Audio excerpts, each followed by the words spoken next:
I really wanted to do a piece, particularly because I'm a Midwesterner and, live near Rock Island and have written a lot about Chicago. I wanted to do one story that was both a gangster movie, gangster story, and also was the Bonnie and Clyde on the road, rural, and that whole, having to stay in cheap motels. I wanted to bring those two kinds of stories together.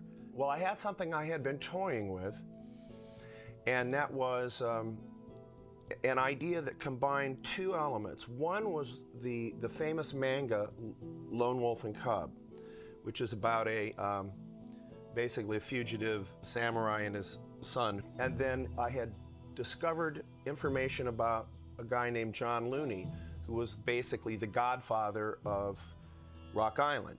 And he had a homicidal son who was a big problem. And it seemed to me that the two father and son elements paralleling was interesting. And so I combined those two ideas. To do that story right, it needed to be the Depression era. The core of Road to Perdition is a good man in hard times making a good living for himself and his family by doing bad things. That is the core concept of the story. Your mother knows I love Mr. Rooney. We had nothing. He gave us a home, a life. We owe him. I'm very happy with the film. I've always been happy with the film. It goes down a slightly different road in the final act, but I understand why it does, and I'm satisfied with why it does. The graphic novel, which is presented as a memoir of the adult Michael reflecting on this, and at the end you realize you discover that he's a priest.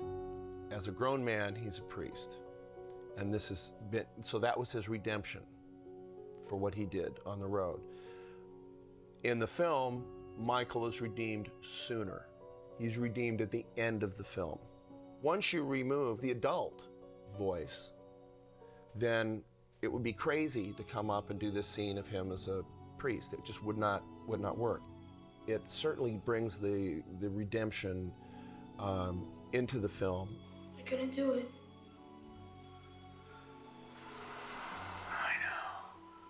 You could do a very faithful rendition of source material that was sterile and unsuccessful and didn't get it.